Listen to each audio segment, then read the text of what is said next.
ഇത് UDF government പ്രതിപക്ഷത്തിരിക്കുന്ന സമയത്ത് അതിൻ്റെ നേതാക്കൾ പറഞ്ഞതിനെല്ലാം ഘടകവിരുദ്ധമായ പ്രവർത്തനമാണ് ഇപ്പോൾ നടത്തുന്നതെന്ന് നമുക്ക് കാണാൻ സാധിക്കും.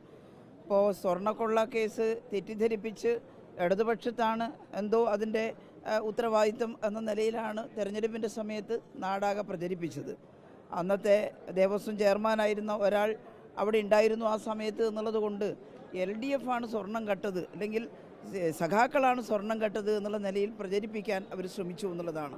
യഥാർത്ഥത്തിലുള്ള വസ്തുത LDF ആയിരുന്നില്ലേ ആ സ്വർണ്ണക്കൊള്ള കണ്ടുപിടിക്കാൻ പരിശ്രമിച്ചത്? സ്വർണ്ണക്കൊള്ളയിൽ പങ്കെടുത്തിട്ടുള്ള ഗോവർദ്ധൻ അടക്കമുള്ള ആളുകൾ അവർ LDFുമായിട്ട് ബന്ധമുള്ളതാണോ? സോണിയാഗാന്ധിയെ സന്ദർശിക്കുമ്പോൾ എടുത്തും വലത്തും നിന്നത് സ്വർണം കട്ടയാളും സ്വർണം വാങ്ങിയയാളുമല്ലേ? അതെല്ലാം ഞങ്ങൾ പറഞ്ഞു. പക്ഷേ വലിയ വൻകിട മാധ്യമങ്ങൾ നിങ്ങളടക്കം വലിയ പ്രചാരം കൊടുത്തത് സ്വർണം കട്ടവർ ആരപ്പ, സഖാക്കളാണ് അയ്യപ്പ എന്നുള്ള ആ ഉണ്ടാക്കിയിട്ടുള്ള ക്രിയേഷൻ ആണ്, നറേറ്റീവിനാണ് നിങ്ങൾ ഒരുപാട് ആളുകൾ അതിന് പ്രാധാന്യം കൊടുത്തത്, സോഷ്യൽ മീഡിയയിലൂടെ കൂടുതലും. ഞങ്ങളാലാവും വിധം ഞങ്ങളതിന് മറുപടിയെല്ലാം പറഞ്ഞു. പക്ഷേ ജനങ്ങളിൽ കുറച്ച് പേരെങ്കിലും അത് വിശ്വസിച്ചിട്ടുണ്ടാവുമോ എന്ന് ഞങ്ങൾ ഭയക്കുന്നു.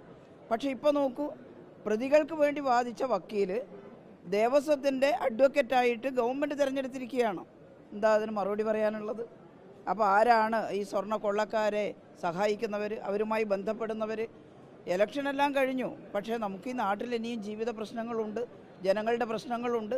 കഴിഞ്ഞ 10 വർഷക്കാലം LDF ഗവൺമെൻറ് ചെയ്തിട്ടുള്ള ജനകീയ പ്രവർത്തനങ്ങൾ ഇല്ലേ? അതെല്ലാം തമസ്കരിക്കും വിധം ഇങ്ങനെ വൈകാരികമായിട്ടുള്ള കുറേ മുദ്രാവാക്യങ്ങൾ സൃഷ്ടിച്ച് ഇടതുപക്ഷത്തിനെതിരായിട്ട് കുറച്ച് പേരെയെങ്കിലും മാറ്റാൻ സാധിച്ചിട്ടുണ്ടാവുമല്ലോ. അപ്പോൾ ജനങ്ങൾ ഇതെല്ലാം ആലോചിക്കണം. ഞങ്ങൾ സാധാരണ കൃത്യമായിട്ട് സത്യസന്ധമായിട്ടാണ് കാര്യങ്ങൾ പറയാറ്. ഒരു തരി സ്വർണം പോലും അയ്യപ്പൻ്റെത് മോഷ്ടിച്ചിട്ടുണ്ടെങ്കിൽ അത് കണ്ടുപിടിക്കുമെന്നാണ് അന്നത്തെ ഗവൺമെൻറ് പറഞ്ഞത്, അന്നത്തെ മന്ത്രി പറഞ്ഞത്. അപ്പോൾ ഇപ്പോൾ ജനങ്ങൾക്ക് കാര്യങ്ങൾ ബോധ്യമാവുമെന്ന് കരുതുന്നു. ഞങ്ങൾ ഒരാളെയും സംരക്ഷിക്കാൻ നിൽക്കില്ല. എന്നാൽ ഇതിനകത്ത് ആരെങ്കിലും ഇടതുപക്ഷ ചായ്വുള്ള ആളുണ്ടോ? അവരെ ചൂണ്ടിക്കൊണ്ട് ഇടതുപക്ഷമാണ് ഈ മോഷണത്തിന് പിന്നിലെന്ന് പറയുകയും അതിനകത്ത് UDF ഒക്കെ ആയിട്ട് പല വിധത്തിൽ ബന്ധപ്പെടുന്നവരെ പതുക്കെ അവരുടെ പേരുകൾ തമസ്കരിക്കുകയും ചെയ്യുന്ന രീതി സമൂഹത്തിൽ ശരിയല്ലല്ലോ. അപ്പോൾ വളരെ വ്യക്തമായിരിക്കുന്നു പ്രതികൾക്ക് വേണ്ടി വാദിച്ച വക്കീൽ ഗവൺമെൻറ്റിൻ്റെ ഭാഗമായിരിക്കുന്നു എന്നുള്ളത്. അപ്പോൾ ഇതാണ് നടന്നിട്ടുള്ളത് എന്ന് ജനങ്ങൾ കാണണം. ഇതെല്ലാം ജനങ്ങൾ തിരിച്ചറിയും, അതിന് യാതൊരു സംശയവുമില്ല എന്നാണ് ഞങ്ങൾ വിശ്വസിക്കുന്നത്. ഇപ്പോൾ വലിയൊരു ആശങ്കയെ മാറുന്നുണ്ട്. മാത്രമല്ല, ഇന്നത്തെ ഇപ്പോഴത്തെ ആരോഗ്യമന്ത്രി K മുരളീധരൻ നേരത്തെ പറഞ്ഞൊരു പ്രസ്താവന, ഈ എണ്ണം കെട്ടവൻ ഭരിക്കുമ്പോൾ പലതും സംഭവിക്കും. ഇത് എല്ലാ ദിവസവും പറയാൻ കഴിയില്ല. ഇന്നലെ അദ്ദേഹം അതിന് മറുപടിയായിട്ട് പറഞ്ഞത് മന്ത്രിയായിരുന്ന സമയത്ത് പലതും പ്രതിപക്ഷത്തിരിക്കുന്ന സമയത്ത് രണ്ടും രണ്ടാണെന്നാണ്. നമ്മൾ എപ്പോഴും പറയുമ്പോൾ ആധികാരികമായിട്ട് പറയണം, പ്രതിപക്ഷത്തായാലും ഭരണപക്ഷത്തായാലും. ഇന്നലെ കാസർഗോഡ് നിന്ന് ഞാൻ നിങ്ങളെല്ലാവരും ചോദിച്ചപ്പോൾ പ്രതികരിച്ചിരുന്നു. ഏതാണ് ഭരണമെന്നോ ഏത് പാർട്ടിയുടെ മന്ത്രിയാണെന്നോ ഒന്നും നോക്കിയിട്ടല്ല ഈ പകർച്ചവ്യാധികളെല്ലാം വരുന്നത്.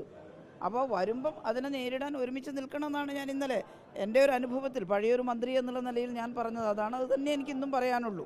അതുകൊണ്ട് നമ്മളെല്ലാം പറയുമ്പോൾ സത്യസന്ധമായും ശാസ്ത്രീയമായിട്ടും, ഇത് ശാസ്ത്രയുഗമാണ്. അപ്പോൾ എന്താണ് ഈ കോവിഡ് വൈറസ്, എന്താണ് നിപ്പ വൈറസ്, അത് നമ്മൾ മനസ്സിലാക്കിയിട്ട് പറയണം. അതെല്ലാം